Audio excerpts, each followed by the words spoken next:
Under all is the land. Upon its wise utilization and widely allocated ownership depend on the survival and growth of free institutions and of our civilization. Realtors should recognize that the interests of the nation and its citizens require the highest and best use of the land and the widest distribution of land ownership.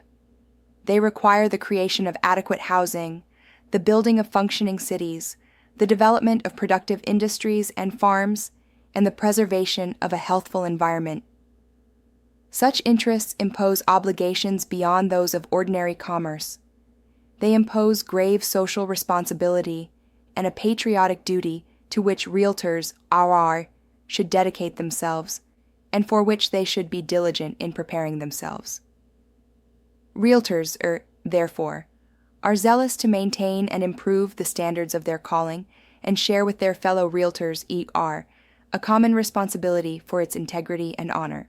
In recognition and appreciation of their obligations to clients, customers, the public, and each other, realtors continuously strive to become and remain informed on issues affecting real estate, and as knowledgeable professionals, they willingly share the fruit of their experience and study with others. They identify and take steps through enforcement of this code of ethics and by assisting appropriate regulatory bodies to eliminate practices which may damage the public or which might discredit or bring dishonor to the real estate profession. Realtors, having direct personal knowledge of conduct that may violate the code of ethics involving misappropriation of client or customer funds or property, willful discrimination, or fraud resulting in substantial economic harm, bring such matters to the attention of the appropriate board or association of realtors. Amended 1.0. Realizing that cooperation with other real estate professionals promotes the best interests of those who utilize their services, realtors urge exclusive representation of clients, do not attempt to gain any unfair advantage over their competitors, and they refrain from making unsolicited comments about other practitioners. In instances where their opinion is sought, or where realtors believe that comment is necessary, their opinion is offered in an objective, professional manner, uninfluenced by any personal motivation or potential advantage or gain. The term realtor, has come to connote competency, fairness, and high integrity resulting from adherence to a lofty ideal of moral conduct in business relations. No inducement of profit and no instruction from clients ever can justify departure from this ideal. In the interpretation of this obligation, realtors can take no safer guide than that which has been handed down through the centuries, embodied in the Golden Rule. Whatsoever ye would that others should do to you, do ye even so to them. Accepting this standard as their own, realtors are pledged to observe its spirit in all of their activities, whether conducted personally, through associates or others, or via technological means, and to conduct their business in accordance with the tenets set forth below. In 1908, 120 real estate brokers from across the United States gathered in Chicago to form the National Association of Real Estate Exchanges, which is now the National Association of Realtors. Article 5 of the new organization's bylaws made plans for 7 committees, one of which was to be a committee on code of ethics. Although little action to write an actual code of ethics took place between 1909 and 1912, an address by Edward B. Barber, the first chairman of the Ethics Committee in 1909 at the annual convention, summarized the task ahead. Barber was quoted as saying, "Never go into a deal with a person without first having a definite and distinct understanding as to just where his interests leave off and yours begin. We must insist that no dishonest deal be permitted to pass through our hands." At the following annual convention in Louisville, KY, a report of the Ethics Committee stated, "We cannot suggest a better starting point than the Golden Rule. Do unto others as ye would that others should do unto you." In 1913, while Albert Einstein worked on a new theory of gravity, the Code of Ethics became a reality at the annual convention in Winnipeg.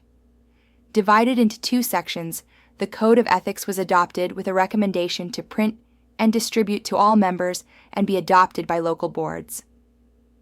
The adoption of the National Code was voluntary, not mandatory. Young men were given the opportunity to differentiate themselves when the Boy Scouts of America was formed in 1916. So too were realtors. In 1916, unethical real estate dealers, or curbstoners, were giving real estate a bad name. This year, the National Association adopted the term Realtor to differentiate from that of curbstoners. By 1923, the association amended its bylaws to make it mandatory for each local board to adopt the National Code of Ethics and put in place a system to enforce the code among its members. This was the same year that Charles Lindbergh completed his first solo flight, and Al Capone moved his gang's headquarters to Cicero, Illinois. Then came the horseback appraisals. In 1928, a new clause was added to the code, addressing the problem of horseback appraisals, declaring emphatically against the free giving of unconsidered appraisal and opinions. Everyone could have celebrated with a bowl of Kellogg's Rice Krispies as they were introduced the same year.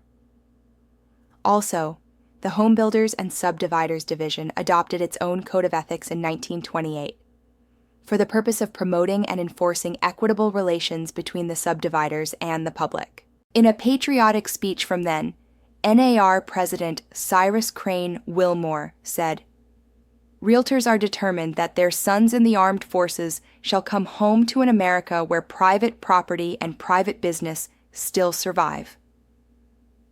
The first 5 words of our Code of Ethics should be impressed upon the minds of every man, woman, and child in our country.